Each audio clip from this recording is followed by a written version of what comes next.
Bismillahirrahmanirrahim. Wabihi nasta'in. Assalamualaikum warahmatullahi wabarakatuh. Mari belajar bersama Ustazah Saleh dalam pelajaran kelas Kafa tahun 4 bidang adab dengan tajuk Adab Berhujjah. Adab Berhujjah. Baiklah, sekarang mari baca doa belajar bersama-sama Ustazah. Tadah tangan kamu dan aminkan doa. Bismillahirrahmanirrahim. Allahumma aghnini bil'ilmi wa zayyinni bilhilmi wa akrimni bittaqwa wa jammilni bil'afiyah birahmatika ya arhamar rahimin. Amin amin ya rabbal alamin. Sekarang, mari kita ketahui apakah objektif pembelajaran pada kali ini. Yang pertama, boleh menyatakan adab-adab ketika berhujjah. Yang kedua, boleh membezakan amalan berhujjah yang beradab dan tidak beradab. Yang ketiga, boleh menjelaskan ciri-ciri berhujjah yang baik. Yang keempat, boleh menerangkan faedah beradab dan akibat tidak beradab ketika berhujjah. Baiklah, sekarang mari kita ketahui apakah maksud berhujjah.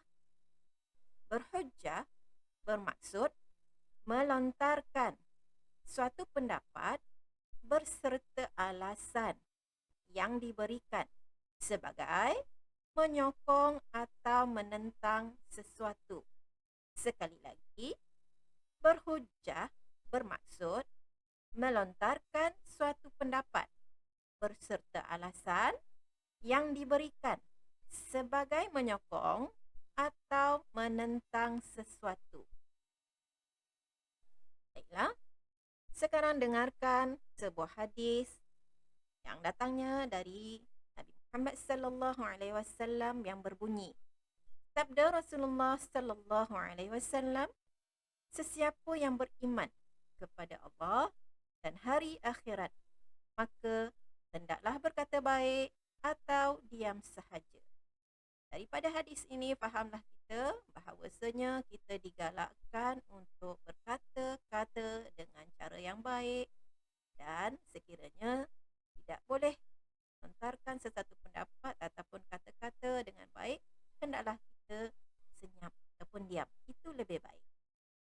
Seterusnya, mari kita belajar satu persatu apakah adab ketika berhujjah.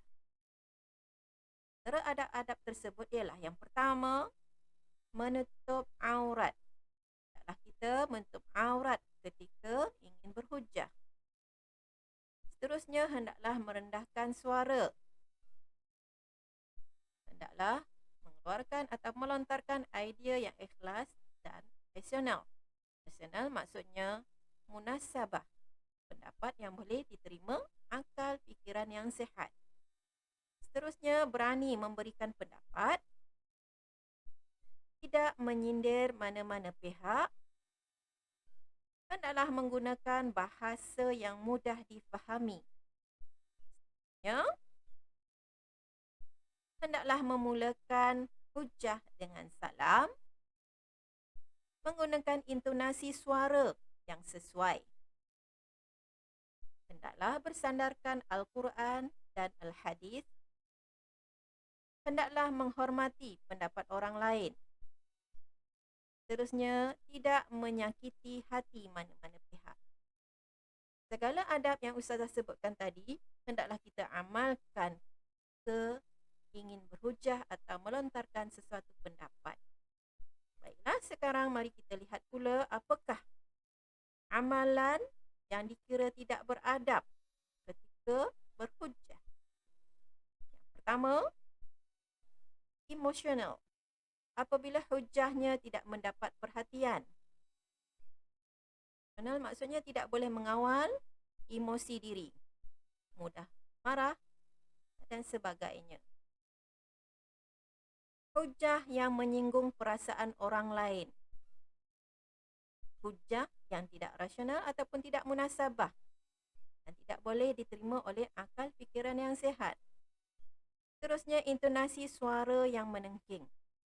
Perkara-perkara ini hendaklah kita jauhkan, hendaklah kita hindarkan, hendaklah kita tidak amalkan ketika mana hendak berhujah, kerana ia akan mendatangkan pelbagai masalah. Sekarang, mari kita belajar apakah faedah sekiranya kita mengamalkan adab-adab ketika berhujah. Apa kebaikan yang kita akan dapat? Yang pertama, disegani, dihormati dan disenangi orang ramai. Seterusnya, dapat menerima teguran ke arah kebaikan. Dapat mengubah sikap pendengar. Menyatu padukan masyarakat. Ini adalah antara faedah yang kita perolehi sekiranya kita mengamalkan adab-adab ketika berhujah. Sekarang sebaliknya, sekiranya kita tidak mengamalkan adab-adab ketika berhujah, inilah akibat yang kita akan terima. Yang pertama, masyarakat sering bersengketa, bergaduh atau berpecah belah. Seterusnya, tidak memberi kesan ke arah kebaikan. Menimbulkan perselisihan faham serta boleh menjatuhkan maruah orang lain. Ini adalah antara akibat sekiranya kita tidak menjaga adab ketika berhujah. Baiklah, sekarang mari kita lihat rumusan pembelajaran kita pada kali ini. Sentiasalah ucapkan perkataan yang baik. Sesungguhnya, perkataan yang baik itu adalah sedekah. Sekian. Terima kasih. Wabillahi taufiq wal hidayah. Wassalamualaikum warahmatullahi wabarakatuh.